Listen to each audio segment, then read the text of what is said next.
How do you estimate calories in a strength training workout? How do you estimate the number of calories burned through NEAT, non-exercise activity thermogenesis?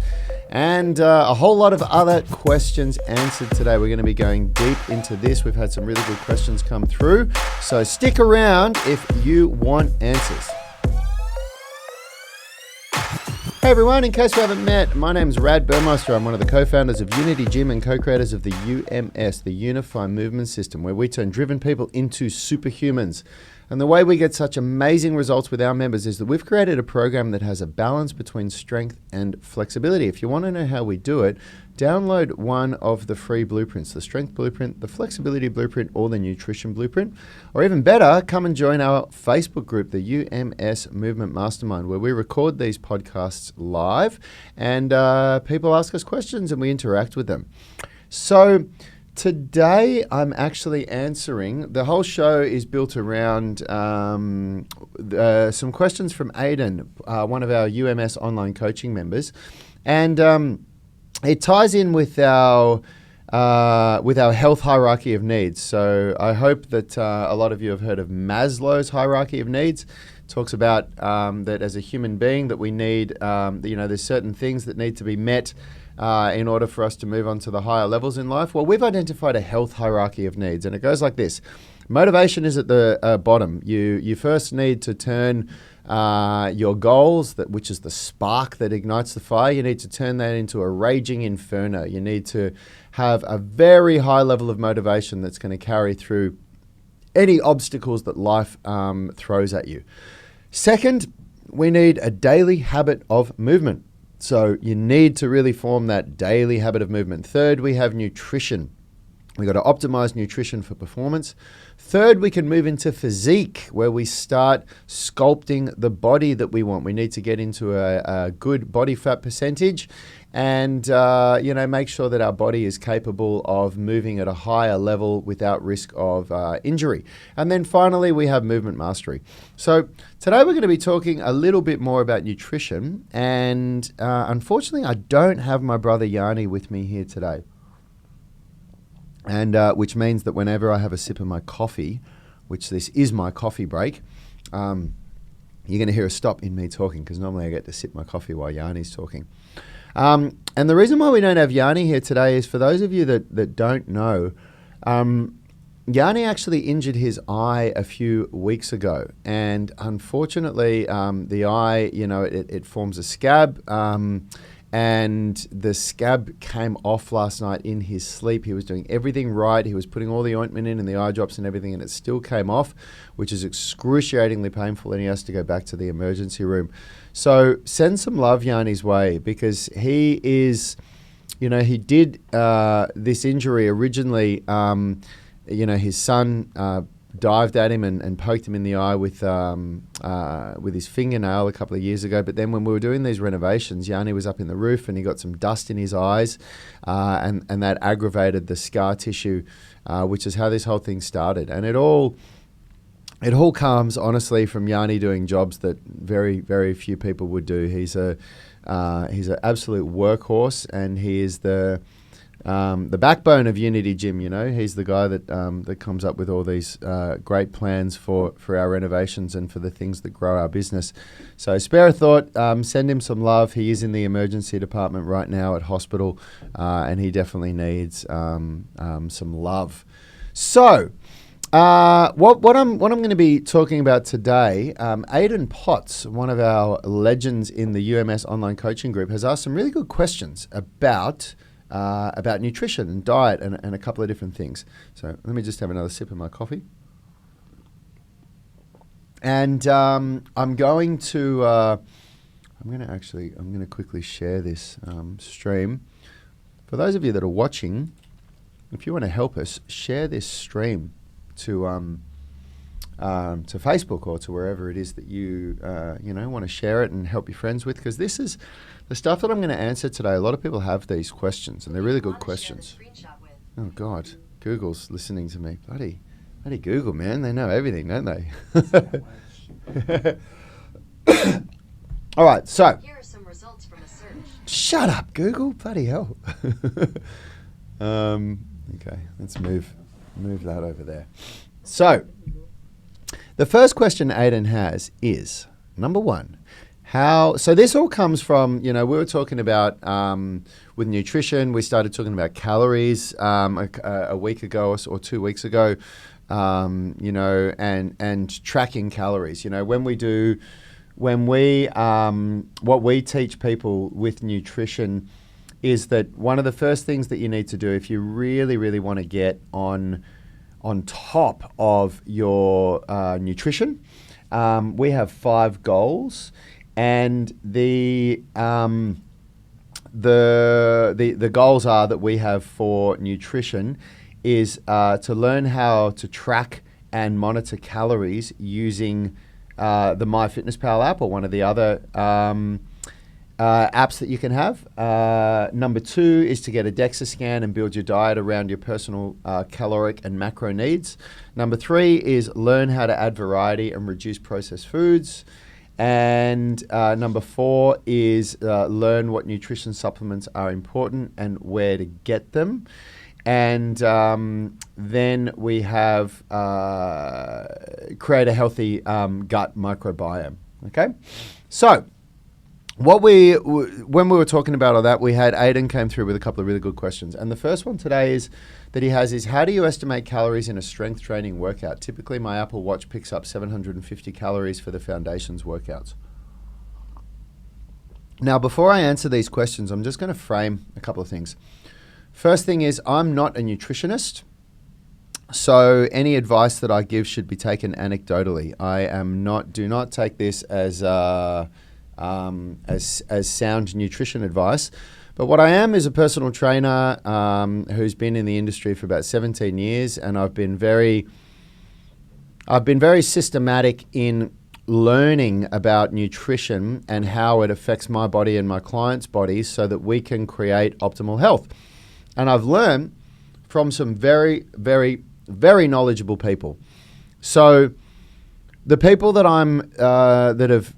notably that I've learned from, that have really, given me the knowledge that I've had.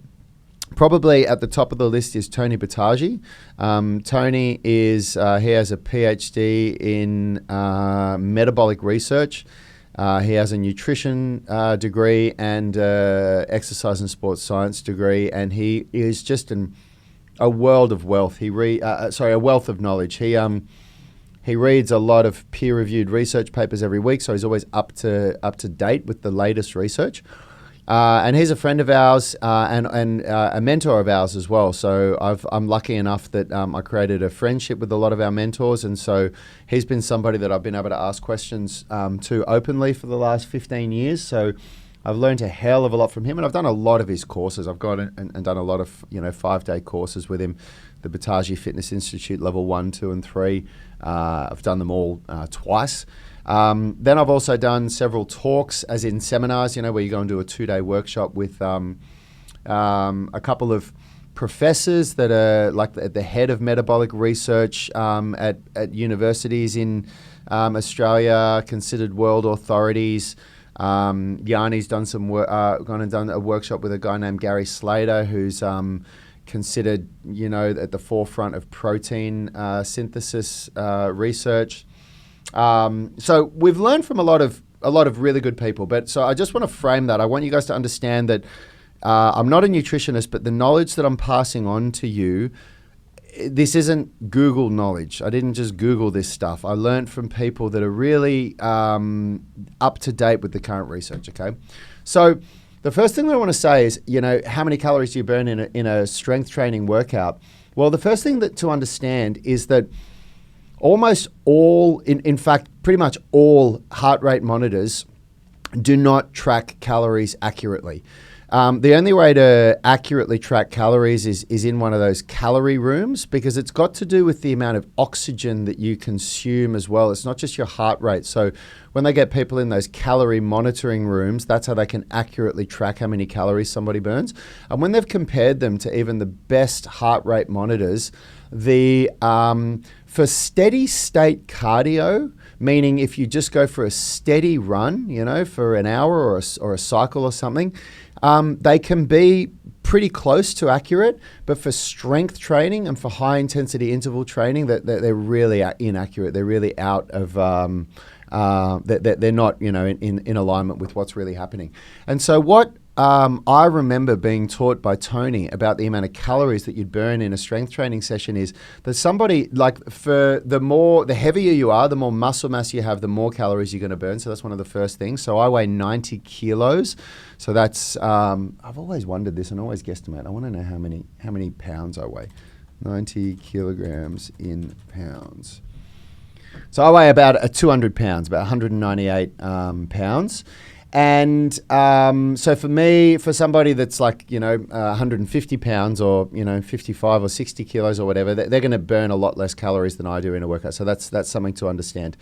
But somebody my size, when I asked Tony this question and I told him, my heart rate monitor told me that I burnt 1,000 calories in that strength training session, he kind of smiled and laughed at me and said, yeah, you would have actually only really burnt about, but based on my weight, he said you would have burnt about 200 to 220 calories. And I said, but my heart rate. And he went through all the science and all the research as to why that's the case.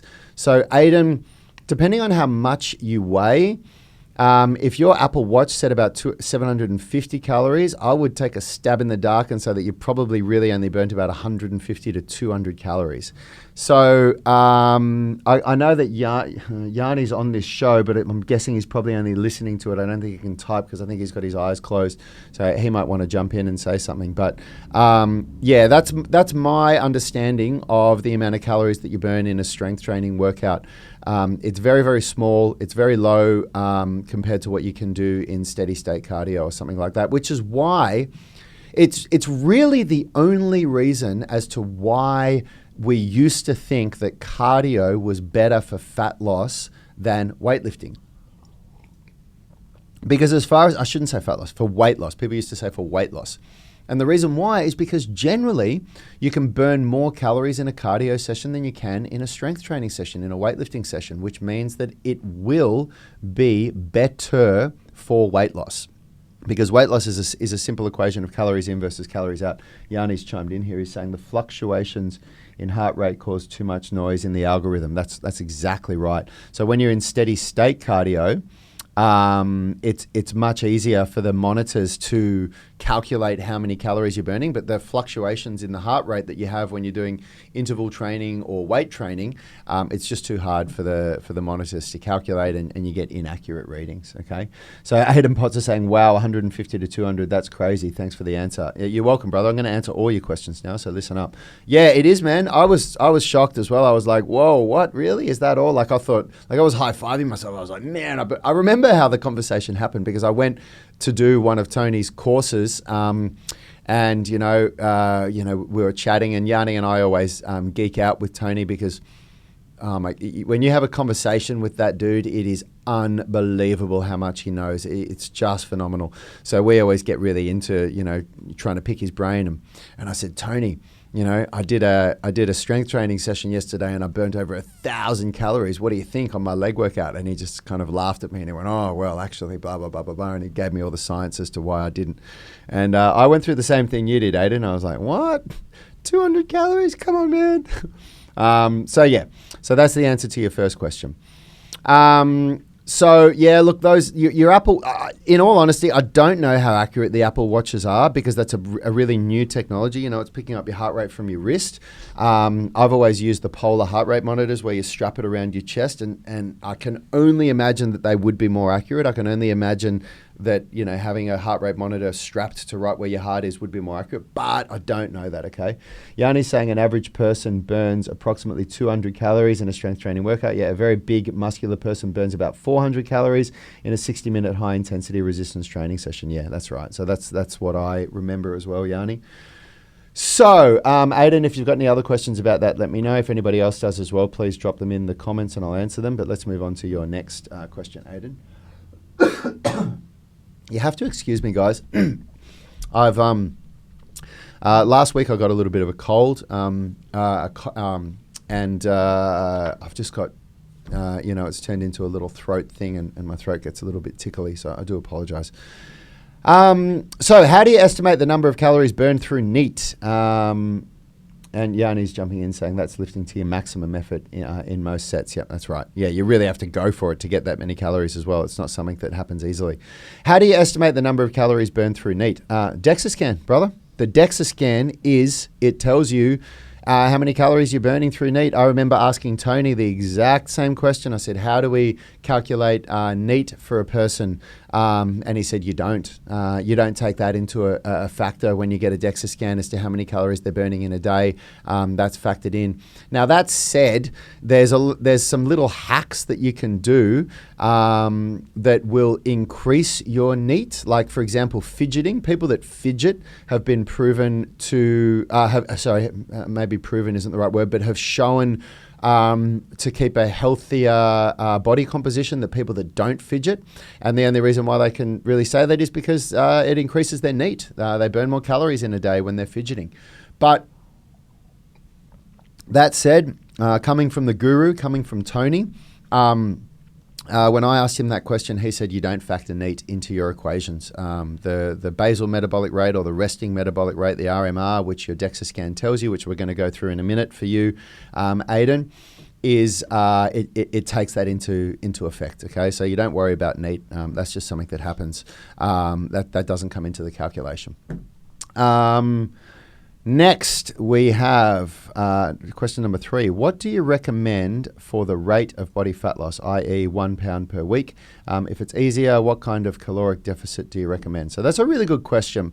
And again, I'm getting my answer from Tony, who, when I asked him, he just told me what the science says. He told me the objective answer, okay? So this is an objective answer that comes from Tony. Tony told me that somebody my size can lose about 1.5 kilograms of fat per week. So that would be about 3 to 3.5 pounds of fat per week. But, and that's healthy fat loss. No, sorry, it was 700 grams to 1.5 kilograms or 700 grams to 1.2 kilograms of fat per week. But that's if you get everything right, okay? That means you don't do anything wrong, like it all comes together for you. And that's considered healthy fat loss. That's considered the amount, so 700 grams to, let's call it 1.5 kilograms. Don't take that to the bank, but it was either 700 to 1.2 or it was 700 grams to 1.5. So in pounds, it's about 1.5 pounds to 3 pounds a week. So, and again, that variance comes from body size. It's how big you are and how much weight you have to lose. So that's fat loss. That's not weight loss, okay? Because weight loss is muscle, is water retention in the cells, in the fat cells, is fat. It's everything. That's what weight loss is. This is fat loss. Because some people will say, well, hang on a minute, I've got a friend who lost 5 pounds a week for 6 weeks or whatever, or 8 pounds or whatever it is. Yeah, people do. People lose a lot of weight, but it's not fat loss, okay? Healthy fat loss is that amount, okay?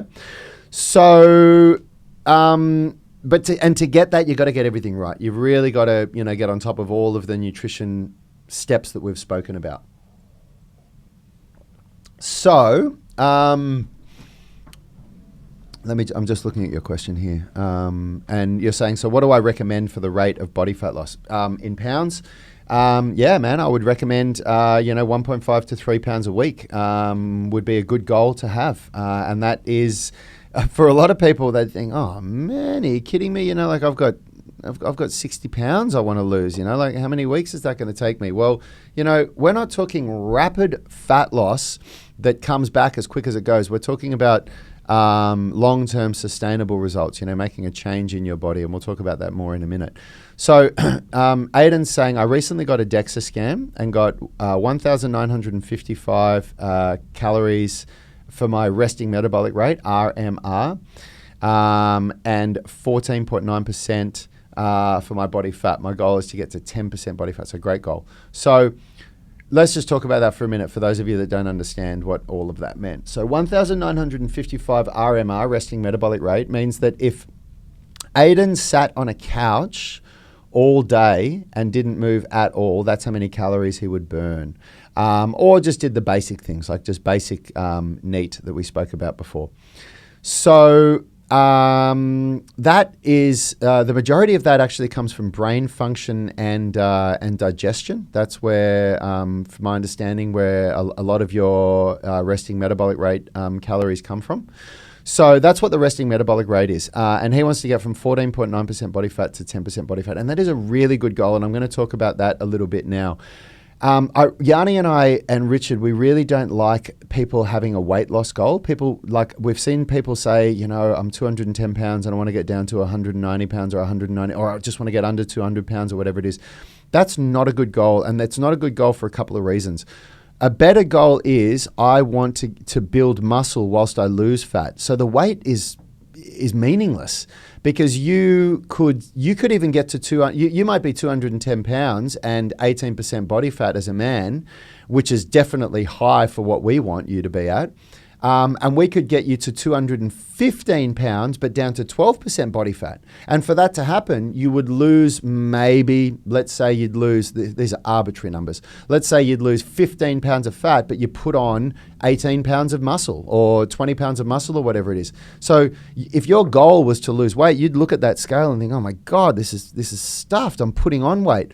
No, your body composition has changed in a really, really healthy way. So it's really, really important to understand that. Having a body fat percentage change is a much healthier goal than having a weight loss goal. Yeah, Jan is chiming in here and saying a better goal is body composition. So I really like your goal, Aiden, to get from 14.9% body fat down to 10%. You can definitely do that. I can't remember how old you are, Aiden. Let me know. I'm pretty sure you're in your 20s. I'm 42.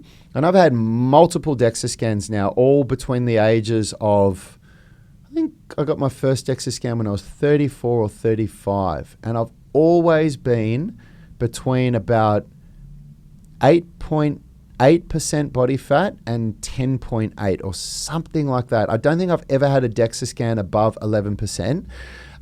Which shows me that I sit around the 10% body fat percentage. And I'm 42. So, if you're in your 20s, man, 10% body fat is a really achievable goal. It really is. 23 years old, you're saying, Aiden. So that is absolutely an achievable goal, man. And you can do that for sure. I mean, people in their 50s, men can still get 10%. I've seen that before. So how does this all work for you? What does it mean? Because your next question, I think, was, what kind of calorie deficit do you recommend? So for fat loss, what we recommend is a 500 calorie a day deficit, and you make that up by, number one, half of it comes from a workout and half of it comes from calorie restriction, meaning that your resting metabolic rate is 1,955 calories a day. So that would mean that you would eat 1,700 calories a day. So that's a 250 calorie deficit a day. But you would also do a workout that gives you burns about 250 calories. And that's what has been shown. And you also must work out in a way that prioritizes muscle building or muscle retention. Because if you don't do that, if you don't do resistance training in a way that in the very least is working to maintain muscle mass, then the weight loss that you experience will be 50% fat and 50% muscle.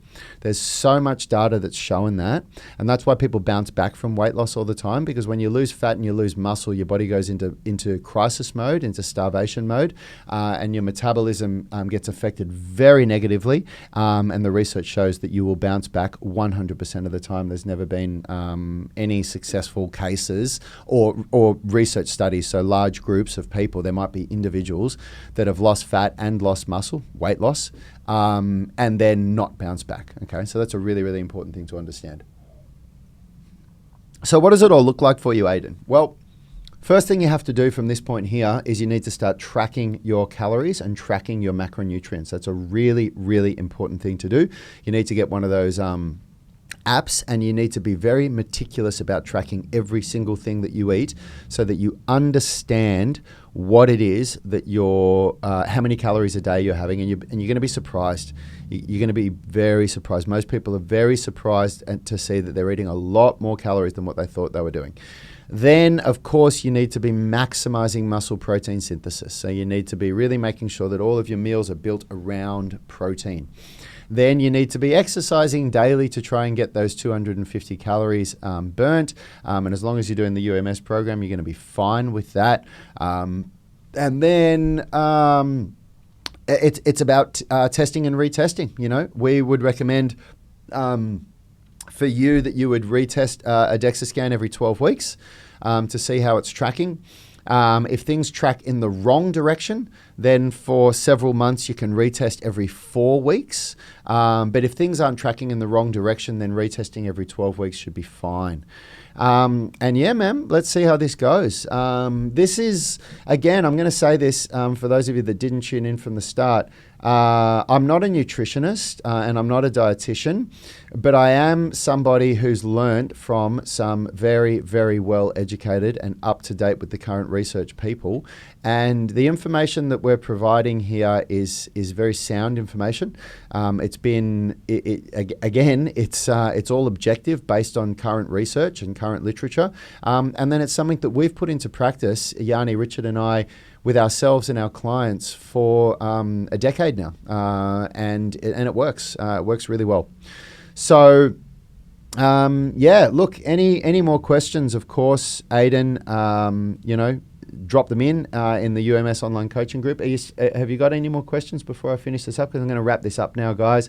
If nobody has any other questions, but this is.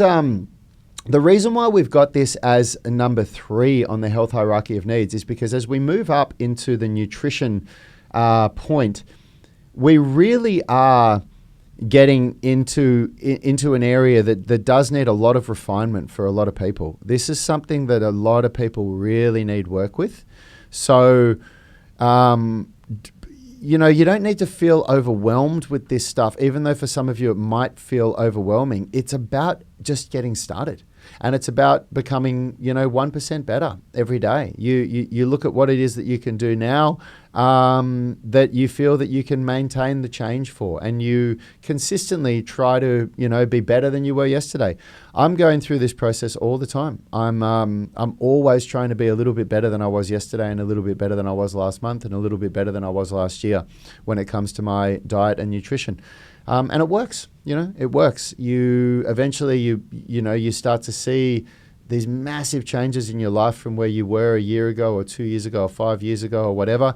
And as you age, I'm in better shape now than I was 10 years ago by a long shot. So that's a really, really cool thing. It's a good place to be, and it's something that everyone can strive for. We don't need to have these unrealistic and unachievable goals by looking at somebody else, by looking at some celebrity or some sports model or some, Instagram, fitness professional and strive for these goals that are, based on what somebody else has achieved, because that is often it's often a goal that is very, very hard to achieve, if not impossible, and it can leave people feeling really disheartened. Whereas having a goal to be better than you were yesterday, that you can absolutely achieve that. Every single person can do that. It's a specific goal, it's measurable, it's achievable, it's realistic, and it's executable. So, it fits into that SMART goal category. And you can manipulate it daily. You can achieve your goals by just making sure that you are a little bit better than you were yesterday. So, yeah, I hope that helps, guys. Aiden's saying, thanks so much for these answers, Rad. On this point, with the results I've seen, I'll trust you guys blindly. No worries, bro. Maybe not blindly. We always encourage people to have a look into some other things. But, if you want to learn a little bit more, anybody that's listening to this, go and check out, maybe I'll put it in the comments here. Go and check out Tony Battagi's website. Have a little look at him. Do a little bit of research. He does some amazing blogs. He's a really, I'm going to put it in here now. He's a good friend of ours, and he's a wealth of knowledge, somebody that we really, really trust. Non-biased, objective advice. So a really great place to go and have a look. If you need any more information on this stuff and if you want to dive down that rabbit hole and do a bit of your own research. Thanks for tuning in, everyone. Again, let's give Yanni... Yanni's saying he's reached out to Tony. We're going to see if he can come on the show. Yeah, we really believe that we're going to be able to get him on the show because he's a good friend of ours and he's only a few suburbs away from here. So hopefully we can get him on the show and we can do a whole show on metabolism and calories and everything because I think that'd be really cool and I think you guys would get a lot out of that. Guys, let's send Yanni some love. I want to, I want to also use this as an opportunity for you guys to think about, how do you make, what do you do when the world gives you lemons? Yanni, when I spoke to Yanni yesterday, he told me how he's sat there and with his eyes closed, he's listened to a presentation on writing skills. It's something that Yanni and I are really trying to level up with so that the daily emails and the blogs that we send out are shorter and more powerful and more punchy. And, that's something that Yanni's been doing. He can't open his eyes. He has to lay there with his eyes closed for most of the day. So he's using that time to level up his knowledge. So there's always something that you can do. And, I want you guys to use that as some inspiration because, Yanni's sitting on the bench at the moment. He's really upset that he couldn't be here in the gym, but he's using his time to really upskill and level up so that he can add value to his life, to the lives around him, and to our business. And it's amazing how much our business always goes through a big level up from the work that Yanni does at a time like this. I can't match that level of work ethic. When I have time off like that, I often just use it as a little bit of a timeout. So make sure you give him a shout out and a big thanks. Lee is saying, great talk again. Get well, Yanni. Yeah, thanks, Lee. Thank you very much. And thanks, everyone, for tuning in. I will see you this afternoon, 3 p.m. Sydney time for the Animal Flow workout today. And I'll see you all again tomorrow. Well, actually, I'll see everyone in the UMS online coaching group tomorrow where we'll go deeper into this. So Aidan and anyone else in the UMS online coaching group, if you've got any questions about this, we'll answer them tomorrow. Have a great day, everyone. See you soon. Health is about performance, not just body image. You better be willing to accept what you're going to have to do to get there. We'll start focusing on movement goals, strength goals, flexibility goals. When you nail that skill, it's there forever. The body image goal doesn't get you that It's far. the consistency and frequency that's going to get you there. It's not the intensity. There's no shortcuts to mastery and movement. Destination doesn't change overnight, but your direction will. The gym is not the place to beat up the body that you hate. It's the place to build the body that you love. We are the gym that teaches people how to move instead of just exercise because we believe that health is about performance, not just body image.